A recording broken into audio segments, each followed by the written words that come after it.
പാലത്തായി പീഡനക്കേസിൽ ഇപ്പോൾ ശിക്ഷാവിധി വന്നിരിക്കുകയാണ്. പ്രതി കുരിയിൽ പത്മരാജന് മരണം വരെ ജീവപര്യന്തം കോടതി ശിക്ഷ വിധിച്ചിരിക്കുന്നു എന്നുള്ളതാണ് ഈ മണിക്കൂറിലെ ഏറ്റവും പ്രധാനപ്പെട്ട വാർത്ത എന്ന് പറയുന്നത്. തലശ്ശേരി ജില്ലാ പോക്സോ കോടതിയാണ് ശിക്ഷ വിധി വിധിച്ചിരിക്കുന്നത്.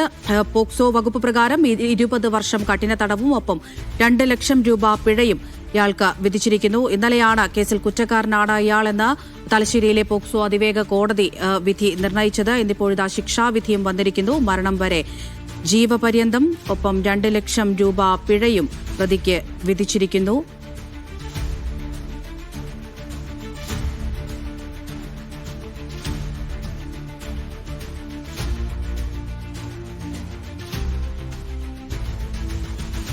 വിദ്യാർത്ഥിനിയെ സ്കൂളിലെ ശുചിമുറിയിൽ ഉൾപ്പെടെ വെച്ച് പീഡിപ്പിച്ചു എന്നുള്ള കേസിലാണ് ഇപ്പോൾ വിധി വന്നിരിക്കുന്നത്.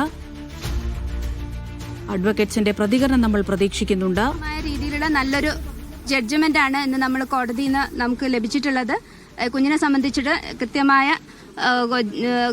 നല്ലൊരു പണിഷ്മെന്റ് ആണ് ഇപ്പോൾ ലഭിച്ചിട്ടുള്ളത്. അതിൽ ഏറ്റവും പ്രധാനമായിട്ടും ലൈഫ് ഇംപ്രിസൺമെന്റ് ടിൽ ഡെത്ത് എന്നുള്ളത് തന്നെയാണ് പ്രതിക്ക് കിട്ടിയ ഏറ്റവും വലിയ ഒരു പണിഷ്മെന്റ് ആയിട്ട് ഇതിലുള്ളത്. 2 ലക്ഷം രൂപ 2 ലക്ഷം രൂപയും അതുപോലെ തന്നെ 20 വർഷം വീതം, അതായത് section 5 POCSO act section L പ്രകാരം 5L പ്രകാരം 20 വർഷം വീതം പണിഷ്മെന്റും 50,000 രൂപ വീതം ഫൈനുമാണ് കോടതി ഇന്ന് വിധിച്ചിട്ടുള്ളത്.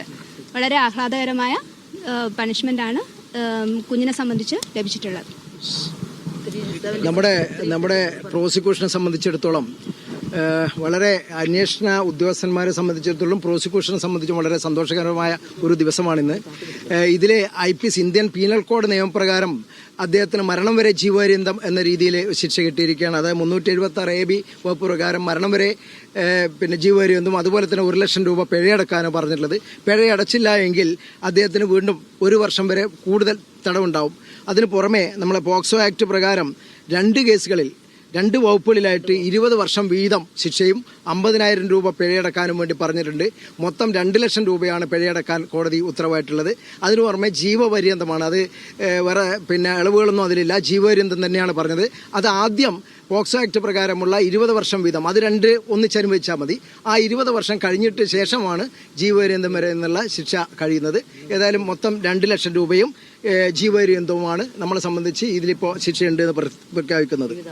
പിന്നെ മറ്റ് 1-2 വകുപ്പുകൾ അത് സെപ്പറേറ്റ് ആയിട്ട് പണിഷ്മെന്റ് ഇല്ല എന്ന് കോടതി പറഞ്ഞിട്ടുണ്ട്. ഏതായാലും ജീവിത അവസാനം വരെയാണ് അദ്ദേഹത്തിന് ശിക്ഷ കോടതി വിധിച്ചിട്ടുള്ളത്. വളരെ സന്തോഷകരമായ ഒരു വിധിയാണ്. കോമ്പൻസേഷൻ പറഞ്ഞിട്ടുണ്ട്. കോമ്പൻസേഷൻ DLSA പ്രകാരം അർഹമായ കോമ്പൻസേഷൻ കൊടുക്കണമെന്ന് കോടതിയുടെ ഉത്തരവിലുണ്ട്. അത് DLSA അതിന്റെ ജില്ലാതല കമ്മിറ്റി ചേർന്നിട്ട് ആവശ്യമായ ഫണ്ട് ഈ കുട്ടിക്ക് അനുവദിക്കുന്നതാണ്. ഈ പ്രതിഭാഗ അഭിഭാഷകൻ ആവർത്തിച്ച് പറഞ്ഞത് ഫാബ്രിക്കേറ്റഡ് കേസാണ്, തെളിവുകൾ ഫാബ്രിക്കേറ്റഡ് ആണ് എന്നുള്ള രീതിയിൽ എന്താണ് പ്രോസസ്? ഫാബ്രിക്കേറ്റഡ് കേസ് എന്ന് പറയുമ്പോൾ അത് കോടതിയിലാണ് പറയേണ്ടത്. കോടതിയിൽ പറഞ്ഞിട്ടത് അവരെ ഭാഗം തെളിയിക്കുകയാണ്. അത് മാധ്യമങ്ങളുടെ മുമ്പാകെ പറയുന്നത് എന്താണെന്ന് അറിയില്ല. അങ്ങനെ ഉണ്ടെങ്കിൽ അത് കോടതിയിൽ പറയാമായിരുന്നു, ഏതെങ്കിലും തരത്തിലുണ്ടെങ്കിൽ. അതൊക്കെ പരിഗണിച്ചതിന് ശേഷമാണല്ലോ കോടതി യുക്തമായ തീരുമാനം എടുത്തത്. അതുകൊണ്ട് ആ വാദം നിലനിൽക്കത്തക്കതല്ല എന്നാണ് പ്രോസിക്യൂഷന്റെ കാഴ്ചപ്പാട്.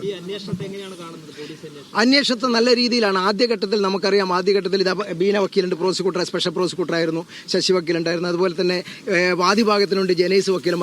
വക്കീലൊക്കെ ആദ്യഘട്ടത്തിൽ ഹൈക്കോടതിയിലടക്കം ഇടപെട്ടതാണ്.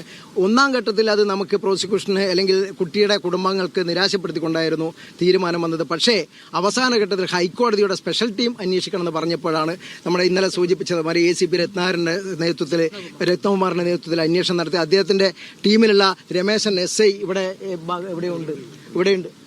ഇദ്ദേഹമാണ് ആ ടീമിലുള്ള ഒരു SI ആണ്. അദ്ദേഹം വന്നിരുന്നു. ACP രാവിലെ വന്നിരുന്നു. നല്ല അന്വേഷണമായിട്ടാണ് പ്രോസിക്യൂഷൻ കാണുന്നത്. ഏതായാലും ചവറ്റുകൊട്ടയിലേക്ക് എറിയണമെന്ന് ചിലർ ആഗ്രഹിച്ച കേസ്, അത് നീതിദേവത കണ്ണു തുറന്നു. കുട്ടിക്ക് നല്ല നീതി കിട്ടി. ഏതായാലും നമുക്ക് സന്തോഷിക്കാൻ വകയുള്ള ഒരു വിധി തന്നെയായിട്ട് കണക്കാക്കുന്നു. അതെ, 2 വകുപ്പുകളാണ്. 2 വകുപ്പുകൾ. അതായത് 12 വർഷത്തിൽ താഴെയുള്ള ഒരു കുട്ടിയെ ലൈംഗിക വെച്ച് നടത്തുക അല്ലെങ്കിൽ ശക്തമായ ആ രീതിയിലൊരു ഒഫൻസ്. മറ്റൊന്ന് ഒരു സ്കൂളിലുള്ള അധ്യാപകൻ ചെയ്തത്. അതുകൊണ്ടാണ് പ്രത്യേകമായിട്ട് വരുന്നത്. അവരെ പ്രൊട്ടക്റ്റ് ചെയ്യേണ്ട അധ്യാപകൻ തന്നെ കുട്ടിയെ വിക്ടിമായിട്ട് ഇങ്ങനെ ഉപദ്രവിച്ചുകൊണ്ടാണ് മറ്റൊരു വകുപ്പ് ചേർന്നിട്ടുള്ളത്. ഏതായാലും അതിൽ മിനിമം 20 വർഷം എന്നാണ് വകുപ്പ് പറയുന്നത്. അത് ഇന്ത്യൻ ശിക്ഷാ നിയമം 12 വയസ്സ് താഴെയുള്ള കുട്ടിയെ ബലാത്സംഗം ചെയ്തു എന്നുള്ള വകുപ്പ് വെച്ചിട്ടാണ് അയാൾക്ക് ജീവപര്യന്തം തടവ് കൊടുത്തിട്ടുള്ളത്. അതായത് ഒരു ക്ലാരിറ്റിക്ക് വേണ്ടി പോക്സോ വകുപ്പുകൾ ആദ്യം അനുഭവിക്കണം, അതിനുശേഷമാണ് തീർച്ചയായിട്ടും 20 വർഷം വീതമുള്ള 2 വകുപ്പുകളുടെ ശിക്ഷ അനുഭവിച്ചിട്ട് ശേഷം മാത്രമാണ് IPC പ്രകാരമുള്ള ജീവിതാവസാനം എന്നുള്ള ജീവിത പര്യന്തം എന്നുള്ള ശിക്ഷ അനുഭവിക്കേണ്ടത്. Okay, thank you for all.